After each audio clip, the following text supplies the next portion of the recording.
Celebrations. I mean, who doesn't love a good celebration, right?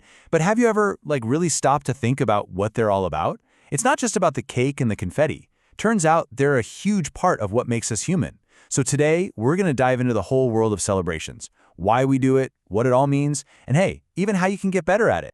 But first, I've got a question for you. Just take a second and think about the last time you were genuinely, truly happy. You know, a day that really stood out from the rest. What was it that made it so special? Was it something you achieved, a big milestone? Or was it maybe just being with the people you care about? Yeah, just hold on to that thought. And you can see it right here. Celebrations come in all shapes and sizes. They can be absolutely massive and public or super small and personal. You've got everything from these huge national parades, bringing thousands of people together, to the quiet, intimate joy of a wedding where two people are starting a new chapter. Every single one tells its own special story. All right, so what do we got lined up today? First, we're going to tackle why we celebrate. Then, we'll get practical with the party checklist. After that, we'll cover the art of the invitation. And to finish things off, we'll test your knowledge. Sound good? Okay, first up, why we celebrate. So, really, why do we do it? Is it just an excuse to eat cake? I mean, yeah, that's definitely part of it. But it's so much more than that. Think about it. Celebrations help us mark the passage of time. They create these awesome, positive memories that we can look back on, and they totally strengthen our bonds with other people. It's all about connecting, honoring our traditions, and just making memories that stick with us forever. And man, the list of reasons to celebrate is basically endless. You've got your big personal milestones, right? Birthdays, weddings, graduations, all that good stuff that marks a major life event. But what about the other stuff? Like a simple pajamas party with your best friends, or a national holiday, or a religious feast. All of these things are super important for connecting us to our friends, our country, and our communities. And this is what I love. It really shows you the incredible range we're talking about.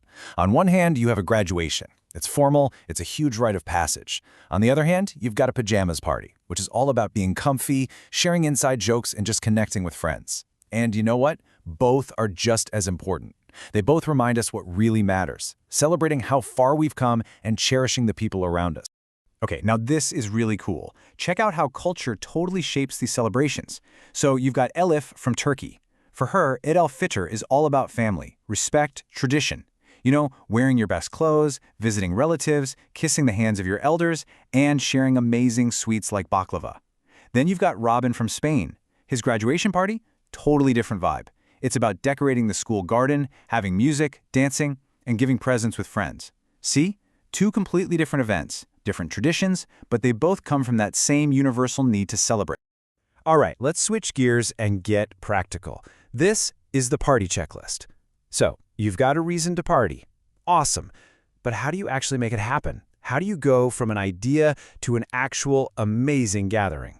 Well, it all starts with a solid plan. So, you're going to throw a party. Here's your basic shopping list for success. First, a guest list, because, you need guests. Then, invitation cards to make sure they know when and where to show up. Decorations, hello, balloons, to set the vibe. You got to have food and drinks, and of course, music.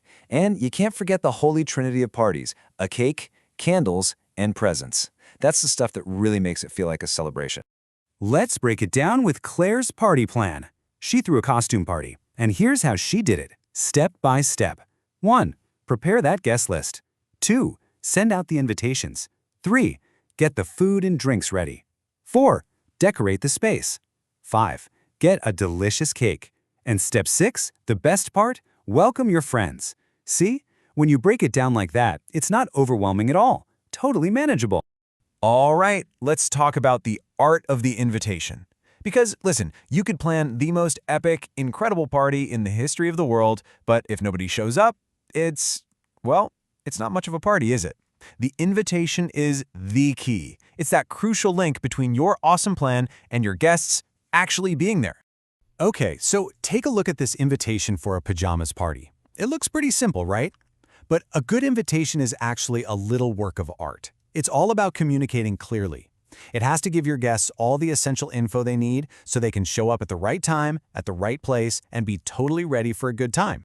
So let's break this down. The anatomy of a great invitation. It's got to answer 5 key questions. First, who? Who's hosting? In this case, it's Lily. What? What's the party for? A pajamas party. When? You need the date and time. Saturday, August 28th at 7 p.m. Where? The location, King Road in London. And finally, what to do. Are there any special instructions? Yup. Wear your pajamas and bring a pillow and a board game. See? Simple, clear, and super effective. No confusion. And hey, on the flip side, when you get an invitation, you've got a job to do too. You got to respond. If you're in, something simple like, "That's a great idea," or "Of course," is perfect. And if you can't make it, it's just as important to let them know politely. A quick, "I am sorry I can't," or "I would like to, but," is all it takes. It really helps the host out with their plan. All right, let's test your knowledge. You've been paying attention, right? I think you've learned a whole lot about celebrations. So it's time to put that knowledge to the test with a super quick quiz. You ready? Let's go. Question 1 of 3. We'll start off nice and easy. Can you name just one type of celebration that we've talked about? Just one. And the answer, anything like a birthday party, a wedding, graduation, a national holiday, if you said any of those, you are absolutely correct. Nicely done. Okay, quiz question number 2. What are some of the things people do at parties? You know, the classic activities. Think about what makes a party fun. You got it. They eat, they drink, they dance, they listen to music, and most importantly, they just enjoy spending time together. That's really the heart of it. And here we go, our final question, number 3.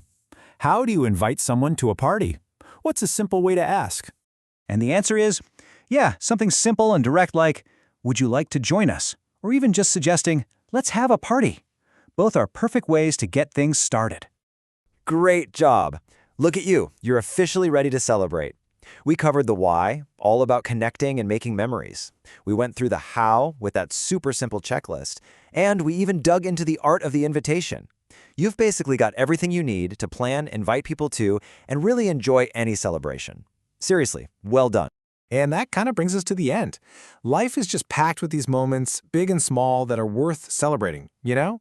It could be finishing a big project, or it could just be that it's a beautiful sunny Saturday. So as you go on with your day, I want to leave you with this one question. What will you celebrate next?